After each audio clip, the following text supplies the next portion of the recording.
There are many ways to work within AutoCAD. There are the ribbon and the command line, to name a few. The ribbon is rather straightforward. You click on the ribbon tab that you want, find the panel, and click on the command, and it draws whatever it is you want it to do. Now, the command line, though, can be a bit more involved. In fact, no matter what, if you use the ribbon, toolbars, menus, or whatever, you still have to use the keyboard for input. There's no way around it. Now, there are some tricks that you can use, though, to be more efficient with it.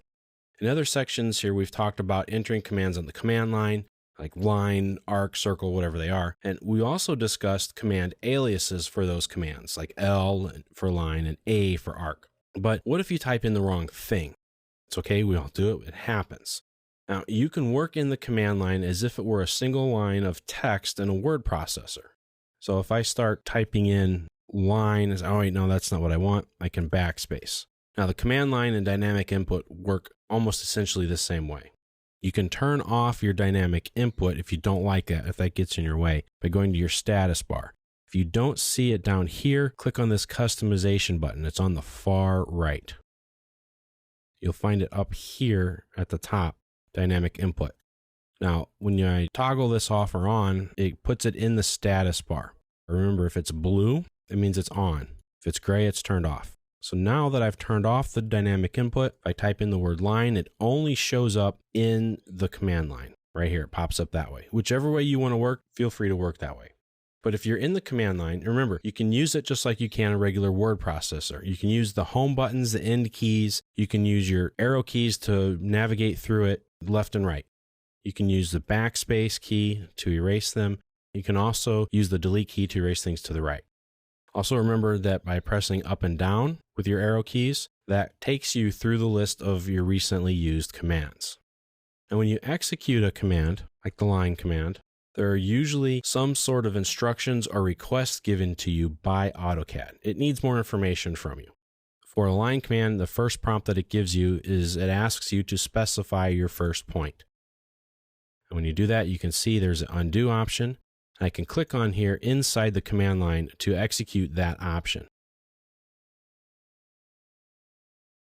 Now, a great example of many options is the circle command. When you first start typing in letters, you can see here in the expanded list here, it gives you options for your different commands. Left click on it inside the command line, and you'll be able to select and start running that command. Now, the circle command, as I said earlier, is a good example of giving you different options and choices inside the command line. Now, by default, you'll start a circle at its center and then give AutoCAD the radius. Now, what if you want to enter in a diameter of the circle instead? Start the circle command, pick your first point, and then you'll see here I have options. I can enter in the radius, there's a default value right there, or I can click on the diameter option. And now I'm entering in the diameter of my circle. Let's look at it again. Start the circle command again, and you'll see here that I have other options. 3P for 3 points, 2P for 2 points, or TTR for tan radius. We'll get into the nitty-gritty aspects and details of the circle command in another video. But I can just pick any of these options in the command line for those options, or I can type them in. Now, which ones do you type in? They'll be the ones that are blue and all caps. So I can type in 3P, 2P, or just T.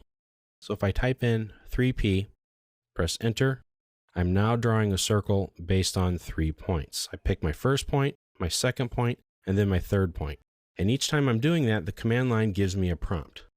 So my point here is keep an eye out for these command options and instructions. If you're not sure what to do next to create a specific type of object, the command line is telling you what you need to do. So keep that in mind. Keep your eye on the command line. To enter in any command, you just type.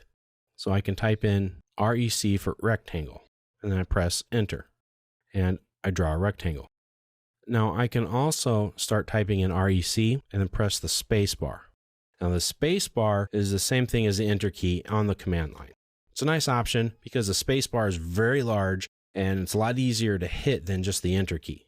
Hitting the enter key or the space bar after a command will also restart the last command you just did. So the last command I just did was rectangle. I hit the space bar and it starts it again. Or if I hit enter and I get to it again. So that's a nice little thing to keep in mind. It's very handy. Now, selecting objects can be difficult. Now, sometimes there are just too many to get it right, and you only need just the circles, but they're hard to get to. Now, in this case, they really aren't, but I'm just going to use it as an example. So let's use a filter. Let's start by opening up the Properties palette. Press Control and 1, and that will open it up. Now, it may dock for you right away, or it may be open up and be pulled off, look something more like this. That's fine. It'll all work the same way. If you grab the bar here on the tool palette by left-clicking and holding, you can move it around and then just dock it into place by dragging it to the side. That's what I'm going to do. So there's a filter option in the Properties palette. First, we're going to select all of our objects. Then we're going to come up to this little spot here on the top right called Quick Select. Select it, and this gives us a filter. Now, I can say entire drawing, or it's in our object selection, which is what we have now. And I'm going to say circle. Now, these are the only things I want, are the circle. Make sure to tell it to include my new selection set. I'm going to click OK.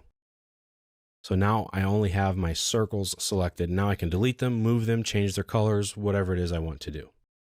Now, another little thing I want to give you a tip on is about canceling a command. You press the escape key. It's very easy to do, but be careful of the dreaded F1 button. It happens to all of us CAD users all the time. Hitting the F1 button will open up the Help menu. So if I press the F1 button, it opens up the AutoCAD Help menu. Now, it's happened to me, I don't know, millions of times. I've missed the escape key and hit the F1 key instead.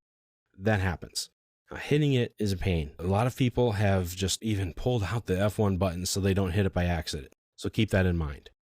But if you also need to get help, pressing the F1 key is a very quick and easy way to get to it. Now, when you're in a command, you may need to repeat recent input. When that's the case, you can just right-click for your shortcut menu, and the option to insert recent input is there just a click away. So let's start our rectangle command. I'm going to type in REC, press Enter. I'm going to pick a point here. If I right-click and hold, it will get me to recent input. It's an option. And a lot of these are just coordinates. So I can click one again, and it popped me right to that same coordinate. Now, that's really cool if you're trying to draw objects to the exact same spot, or you need a similar circle or length or diameter or something like that. So it's there. A lot of times you don't have to retype that same radius again or that same coordinate point. It's all right there. So it makes it very easy. So this is just a few tips and things to keep in mind when you're working with AutoCAD.